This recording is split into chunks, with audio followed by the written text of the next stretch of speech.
اور اس کے بدلے انہیں کاغذ کے کڑکڑاتے ڈالر ملتے رہے۔ لیکن دراصل حقیقت یہ تھی کہ امریکہ نے جتنے زیادہ ڈالر چھاپے، اس کے بدلے میں سونا اس کے پاس بہت ہی کم تھا۔ یہ چوری جب 1971 میں فرانس کی حکومت نے پکڑی تو امریکہ نے ڈالر کو سونے کی قید سے آزاد کر لیا۔ جنگ عظیم کے زمانے کا ایک بینک موجود تھا، بینک آف انٹرنیشنل سیٹلمنٹ۔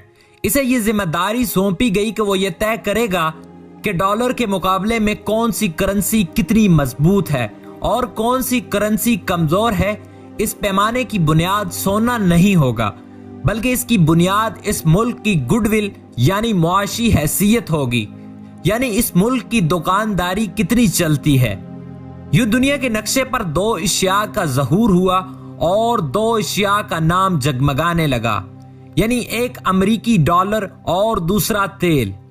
امریکہ دنیا میں تیل کا سب سے بڑا خریدار تھا اور سعودی عرب دنیا میں سب سے بڑا تیل پیدا کرنے والا ملک تھا۔ دونوں ملکوں کے زیر اثر ایک عالمی منظر نامہ ابھرا کہ ڈالروں میں تیل بیچا جائے گا۔ اب جس ملک نے بھی تیل خریدنا ہو وہ پہلے اپنا سونا یا چاندی یا دیگر اشیاء عالمی منڈی میں بیچ کر امریکی ڈالر خریدے اور تیل والے ممالک سے تیل خرید کر اپنا ملک چلائے۔ یوں تیل نے سونے کا کام شروع کر دیا اور اس سے تعلق کی وجہ سے امریکی ڈالر مضبوط سے مضبوط تر ہوتا گیا۔ اس سے پیٹرو ڈالر کی اصطلاح وجود میں آئی۔ وقت نے کروٹ لی، بقول اقبال گراں خواب چینی سنبھلنے لگے کی پیشگوئی واضح ہو گئی۔ 2017 میں چین دنیا کا واحد ملک بن گیا جو سب سے زیادہ تیل خریدنے والا تھا، جبکہ روس دنیا کا سب سے بڑا تیل پیدا کرنے والا ملک بن گیا۔ یہ سب گزشتہ کئی سالوں سے مسلسل ہو رہا تھا، لیکن 2017 میں دونوں ملکوں میں یہ معاہدہ ہوا کہ ہم اس عالمی پابندی کو نہیں مانتے کہ تیل صرف امریکی ڈالروں میں خریدا جا سکتا ہے۔ ہنری کسنجر کا پیٹرو ڈالر سائبیریا کی ریت اور صحرائے گوبی کی ریت میں ہوا بن کر اڑنے لگا۔ چین اور روس نے طے کیا کہ ہم ایک دوسرے کے ساتھ سونے میں تجارت کریں گے۔ اس کے بعد گزشتہ ایک سال سے تمام ملکوں میں ایک خوف طاری ہے، کہیں ڈالر ایک دم بیٹھ ہی نہ جائے۔ اسی لیے وہ سوچتے ہیں کہ اب اپنا سرمایہ سونے کی صورت محفوظ کر لیں یا ایک ایسے جعلی کاغذی امریکی ڈالر کی صورت میں جس پر 123 ٹریلین ڈالرز کا قرضہ ہے۔ ہنگری نے 3 ٹن سونا اکٹھا کیا جس کی مالیت 130 ملین امریکی ڈالر تھی۔ جرمنی کے بنڈس بینک نے نیو یارک اور پیرس میں پڑے ہوئے 28 ارب ڈالر کے سونے کے ذخائر واپس ملا لیے۔ جس وقت یہ سب ہو رہا تھا، امریکی وزیر خزانہ ٹریجری کا سیکرٹری سٹیون مینچن غیر معمولی طور پر فورٹ نوکس گیا، جہاں 200 ارب ڈالر کا سونا پڑا ہوا تھا اور اطمینان کا سانس لے کر بولا کہ دیکھو یہ یہاں موجود ہے۔ امریکہ سے سونا منگوانے اور امریکی ڈالر سے بھروسہ اٹھ جانے کی خبریں اب تو عام ہیں، لیکن یہ سب 5-6 سال سے ہو رہا ہے۔ وینزویلا نے 2012 میں اپنا سونا امریکہ سے منگوایا، جس پر اس کے صدر کو ہوگو شاویز کی امریکہ سے ٹھن گئی۔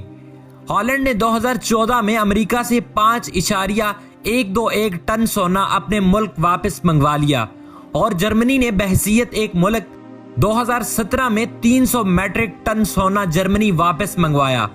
امریکی ڈالر اور امریکی خزانے کو تازہ جھٹکا اس وقت لگا جب اس کے نیٹو اتحادی اور 100 سال سے حلیف ترکی نے امریکی بینکوں میں پڑا ہوا 220 ٹن سونا واپس منگوایا، جس کی مالیت 3.125 ارب ڈالر تھی۔ غصے سے پاگل امریکہ نے ترکی کی کرنسی لیرا کو گرانے اور اقتصادی طور پر تباہ کرنے کے لیے ترکی کے مال پر ٹیکس بڑھا دیے۔ جواب میں ترکی نے امریکہ کی تمام الیکٹرانکس جن میں موبائل اور کمپیوٹر تھے سب پر پابندی لگا دی۔ امریکی مشروبات پر 140% اور امریکی کاروں پر 120% ڈیوٹی لگائی۔ ترک قوم متحد ہے۔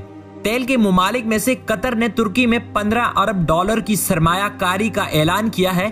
1944 کے بریٹن ووڈ معاہدے سے جنم لینے والے عالمی مالیاتی نظام کے سب سے بڑے ہتھیار جعلی کاغذی کرنسی کے زوال کا وقت آ گیا ہے۔ ایک مصنوعی دنیا کا خاتمہ قریب ہے اور اصل اور حقیقی دنیا کی جانب واپسی کا سفر ہے۔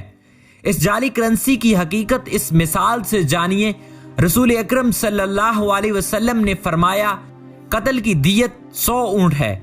اگر کسی کے پاس اونٹ نہ ہو تو وہ ان کی قیمت ادا کرے، جو 8 دینار فی اونٹ ہے۔ یہ حدیث سنن ابی داؤد کی ہے۔ آپ صلی اللہ علیہ وسلم کے وقت دینار کا وزن 4.25 گرام تھا۔ یوں آپ صلی اللہ علیہ وسلم کی زمانے میں اونٹ کی قیمت 34 گرام سونا بنی، اور اونٹ کی آج بھی قیمت 34 گرام سونے کے برابر ہے۔ کیسا فراڈ اور بوگس ہے یہ سارا سسٹم! یعنی اس کاغذ کی جعلی کرنسی نے اس دنیا کو جس دھوکے میں گرفتار کیا تھا، معاشیات کا پورا مضمون جس پر استوار کیا گیا، افراط زر اور کرنسی کی قیمت کے افسانے تراشے گئے، اور دنیا کو جس شکنجے میں جکڑا گیا وہ ٹوٹ رہا ہے۔ سید الانبیاء اور مخبر صادق صلی اللہ علیہ وسلم کا فرمان سچ ثابت ہو رہا ہے، لیکن جدیت کے نشے میں ڈوبے علماء اور مغربی درسگاہوں اور تہذیبوں سے جنم لینے والے طبقے کو شاید ابھی تک یقین نہیں آیا۔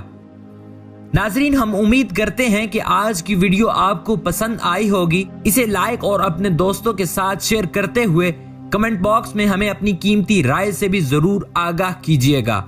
ہماری اگلی ویڈیو آنے تک اپنا اور اپنے پیاروں کا ڈھیر سارا خیال رکھیے گا۔ اللہ نگہبان۔